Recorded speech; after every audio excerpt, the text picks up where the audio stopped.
Assalamualaikum, welcome back in the second part of the video.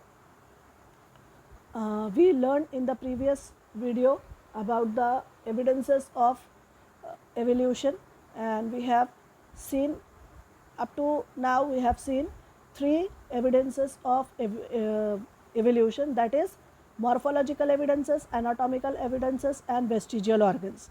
शक्लियाती सबूत, तशरीही सबूत और आसारी आज़ा के बारे में हम पिछले वीडियो में जान चुके हैं. अब हम आगे के तीन सबूत यानी रकाजी सबूत, पैलेंटोलॉजिकल एविडेंसेस, कनेक्टिंग लिंक्स यानी दरमियानी कड़ियाँ और एम्ब्रियोलॉजिकल एविडेंसेस यानी जनीनियाती सबूत के बारे में पढ़ेंगे. Now what do you mean by fossil? What is the meaning of fossils? क्या है fossils यानी क्या? Fossils are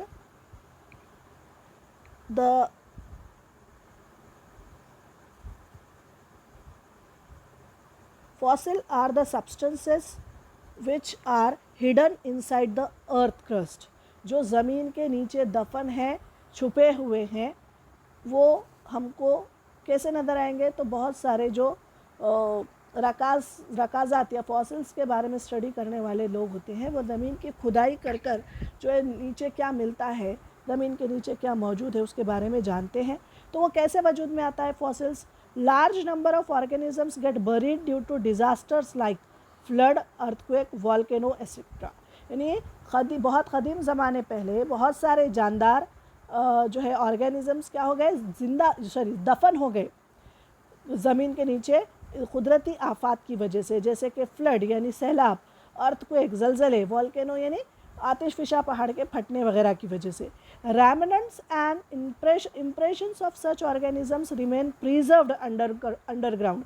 तो वो जानदार जो है जो ज़मीन के नीचे दफन हो गए चट्टानों पर वगैरह, वो जानदार तो ख़त्म हो गए, उनके जिस्म की जो है तजज़िया डिकम्पोजिशन हो गया, लेकिन उनके हड्डियों के ढांचे या उनका इम्प्रेशन उन रॉक्स पर, चट्टानों पर या मिट्टी पर नीचे रह गया, जो जिसकी वजह से उनकी हैयत, शक्ल, जैसे कि आप जानते हैं कि डायनासोर के बारे में भी ज़मीन के नीचे खुदाई से ही पता लगा था. उसका एक डायनासोर का ढांचा मिला था, उसी से लोगों को पता चला कि वो कितना कवी हैकल जानदार, ऐसा जानदार भी ज़मीन पर मौजूद था बोल के, है ना. These are called as fossils, और इन्हीं को हम क्या कहते हैं? फॉसिल्स या रकाज़ात कहते हैं. Study of fossil is an important aspect of study of evolution. ये जो है एक अहम मरहला है इस फॉसिल को पढ़ना या रकाज़ात के बारे में का मुताला इवोल्यूशन या इर्तिखा के अमल के बारे में जानने में एक बहुत अहम अमल है या एक अहम बात है. तो जब जो है फॉसिल्स को जानते वक्त जब जो है साइंसदानों ने ज़मीन की खुदाई की, तो उन्होंने क्या पाया? उन्होंने ज़मीन के सबसे निचली सतह में जो है इनवर्टिब्रेट्स के फॉसिल्स देखे, जैसे कि यहाँ पर आप देख रहे हैं, फिशेस, है ना, एम्फीबियंस यानी जल थलिए, और रेप्टाइल्स यानी रेंगने वाले बिल्कुल प्रीमेटिव टाइप के ऑर्गेनिजम्स मौजूद हैं, जिनमें रीढ़ की हड्डी वगैरह मौजूद नहीं है. रेप्टाइल्स है, उसके बाद जैसे सांप है, डायनासोर्स वगैरह, वैसे जानदार जो है वजूद में आए. और फिर इनके एक्सटिंक्ट होने के बाद सबसे ज़मीन के ऊपरी तह में जो है मैमल्स हैं, यानी पिस्तानिये हैं, परिंदे हैं, उनके रकाज़ात सबसे ऊपरी सतह में नज़र आए. तो इससे देखिए सबसे नीचे कौन दफन होगा? जो सबसे पहले आया, उसके बाद ज़मीन के जो सतह बन गई होगी, फिर उसके बाद ऊपरी सतह पर उनके बाद आने वाले, और उसके ऊपरी सतह पर उनके बाद आने वाले, इस तरह. तो इसी लिहाज से साइंसदानों ने ये माना कि सबसे पहले ऐसे जानदार वजूद में आए जो तरक्की याफ्ता नहीं थे.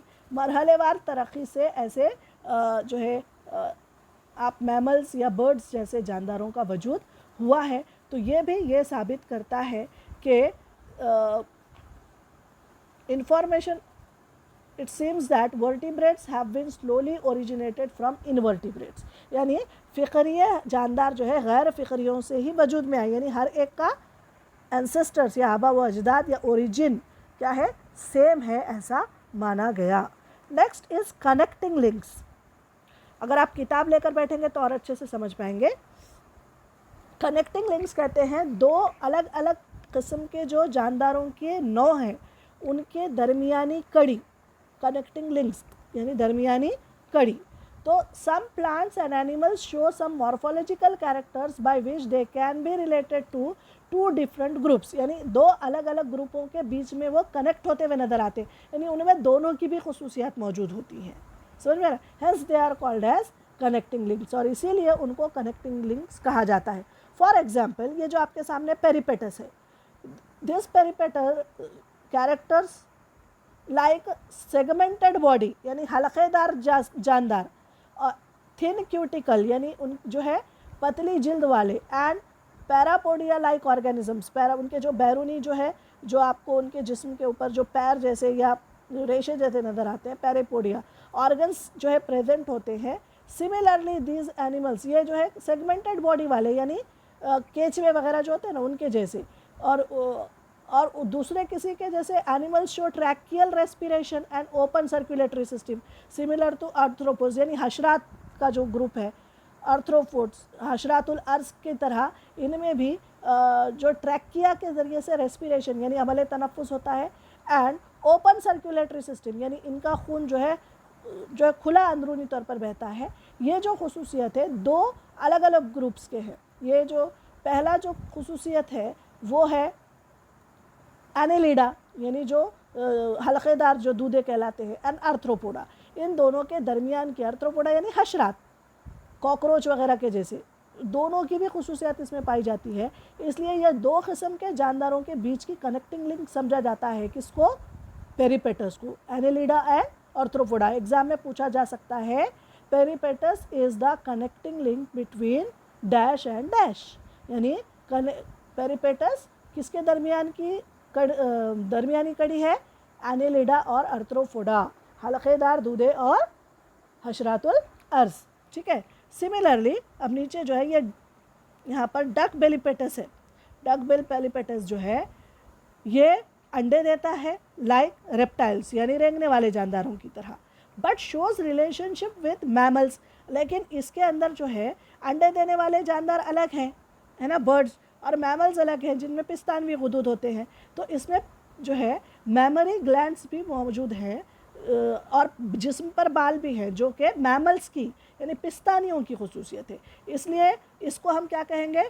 तो peripatus is the connecting link between mammals and reptiles, mammals and reptiles. Next one is lung fish, यानी फेफड़ों वाली मछली।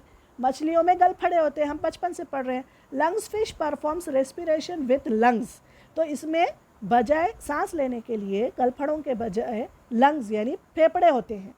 इर्रेस्पेक्टिव ऑफ बीइंग फिश, यानी मछली है तो उसमें गलफड़े होने चाहिए, इसीलिए इसको भी जो है एम्फीबियंस और फिश के दरमियान में इसको क्या कहते हैं?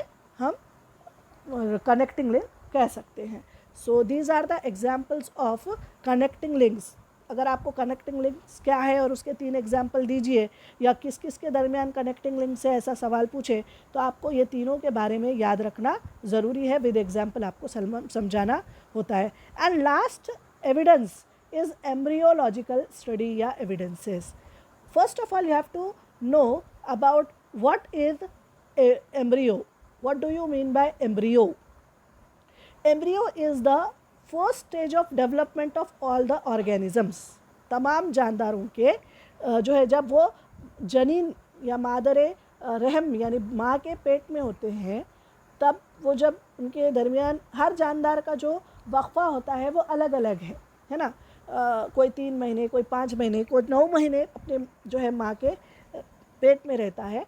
तो जो फर्स्ट स्टेज है उनका, यानी शुरुआत में जो जनीन कहलाता है या जिसको हम एम्ब्रियो कहते हैं, जो जानदार है, उसकी अगर आप पहला मरहला नीचे के 3 जो लाइन 2 लाइन है उनको छोड़कर आप ऊपर की लाइन देखिए और आप उन जानदारों को पहचानने की कोशिश कीजिए, आप किसी को भी पहचान नहीं पाएंगे, because all of them look similar. वो सब कैसे नज़र आते हैं? एक जैसे, चाहे वो फिश हो, सैलमेंडर हो, टर्टल हो, चिक हो, पिग हो, काऊ हो, रैबिट हो या हो ह्यूमन हो। समझ में आ रही बात? तो वो इब्तदाई मरहले में सब कुछ एक जैसे नज़र आते हैं।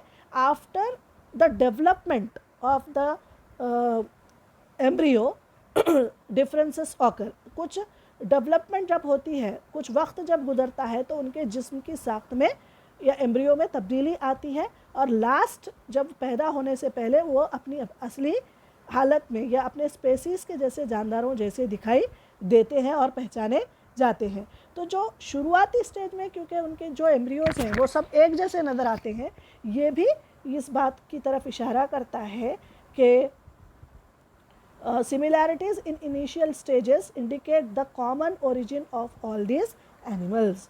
ये ज़ाहिर होता है कि ये तमाम एक ही ओरिजिन या आबा व अजदाद से पैदा हुए होंगे। ठीक है, उम्मीद है आपको ये सबक का ये हिस्सा समझ में आ गया होगा। इसके अगले हिस्से में या अगले वीडियो में हम इंशाल्लाह इसके आगे के पार्ट को समझने की कोशिश करेंगे। तब तक के लिए स्टे होम, स्टे सेफ, अल्लाह हाफ़िज़।